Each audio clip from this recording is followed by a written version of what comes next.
Voice, आज की आवाज।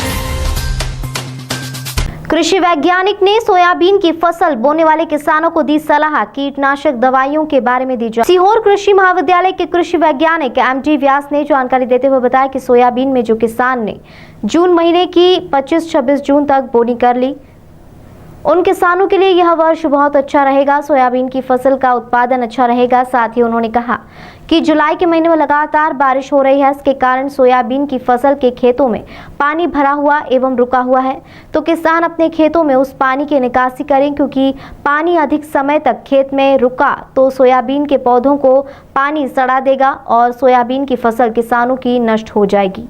इसलिए जिन किसानों के खेत में सोयाबीन की फसल के अंदर जल भराव की स्थिति बनती है, किसान वहां से अपनी फसल को बचाने के लिए पानी की निकासी की जगह बनाएं। साथ ही उन्होंने कहा कि अगर मौसम खुलता है तो जिन किसान भाइयों की 15 से 20 दिनों की फसल हो गई है, वह अपनी फसल में खरपतवार का एवं कीटनाशक दवाइयों का छिड़काव करें, जिससे कचरे की समस्या दूर हो जाए। साथ ही कृषि वैज्ञानिक ने जानकारी देते हुए किसानों के लिए बताया कि अगर मौसम खुलता है तो किसान अपनी सोयाबीन की फसल में डोरा या खुरपा चला सकता है, जिससे कि जड़ों को हवा मिल सके, इससे फसल की वृद्धि अच्छे से हो सके। देखिए, मैं निश्चित रूप से इस बार सोयाबीन में जो मानसून थोड़ा सा देर से आया और जून में करीब 25-26 जून तक कुछ किसानों ने बोनी की है, लेकिन इसके पश्चात पानी नहीं गिरा तो करीब 3-4 जुलाई के आसपास फिर से बोनी चालू हुई है।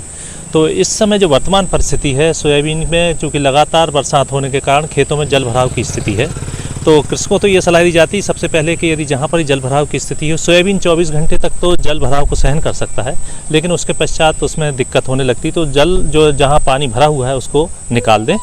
अभी जैसे यदि मौसम खुलता है और जिन किसान भाइयों ने खरपतवार नाशियों का प्रयोग नहीं किया है, वे अगर 15-20 दिन की फसल है तो खरपतवार नाशियों का प्रयोग करें, जिससे कि कचरे की समस्या खत्म हो जाए।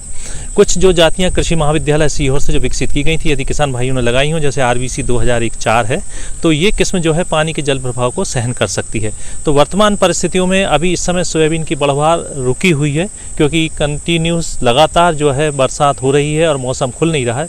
तो इन परिस्थितियों में तो अभी खरपतवार नाशी का उपयोग करें, और जैसे ही मौसम खुलता है वैसे ही डोरा या कुल्पा यदि किसान भाई चला सकते हैं तो वो चलाएं, जिससे कि जड़ों को हवा मिले और उनकी वृद्धि अच्छी तरीके से हो सके।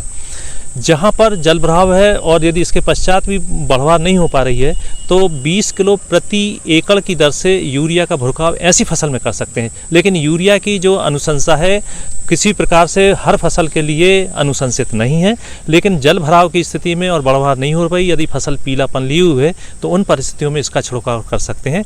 किसी प्रकार से अन्य प्रकार के जो टॉनिक वानिक इत्यादि का उपयोग ना करें, और जो NPK इस समय कई 19-19-19 या 18-18-18 आते हैं, तो इनका छिड़काव किसान भाई कर सकते हैं, जिसमें कि फसल की वृद्धि हो सकती है, लेकिन मौसम खुलने के पश्चात। बोनी बिगड़ गई है। जी हाँ, क्या उनको अब बोनी करना चाहिए? देखिए, प्रायः ये अनुशंसा है कि 15 जुलाई तक सोयाबीन की यदि बोनी होती तो अच्छी मानी जाती है, और यदि ज़मीन में ठंडापन आ जाता है तो इसके अंकुरण में थोड़ी दिक्कत होती है। फिर भी यदि जल्दी पकने वाली जातियां हैं, जैसे JS 9560 है या JS 2034 है, तो इनका चुनाव, लेकिन उत्पादन में फ़र्क पड़ेगा। तो किसानों को तो ये सलाह दी जाती है कि यदि सोयाबीन की जगह आप चूँकि उड़द की बोनी यदि वो 30-31 जुलाई तक भी कर सकते हैं तो उड़द की बोनी में कोई दिक्कत नहीं है। अरहर की बोनी वो कर सकते हैं, जो तुअर जिसको हम बोलते हैं, इसकी बोनी कर सकते हैं, और सोयाबीन की जल्दी पकने वाली जातियों का चुनाव करें तो ज़्यादा बेहतर होगा जी। और लेकिन 15 जुलाई के बाद चूँकि अब जो उत्पादन पर असर तो पड़ेगा, उत्पादन उतना 20 नहीं हो सकता, 19 ही उत्पादन बढ़ेगा। बेहतर है कि यदि उड़द और अरहर की तरफ जाए तो ज़्यादा अच्छा है।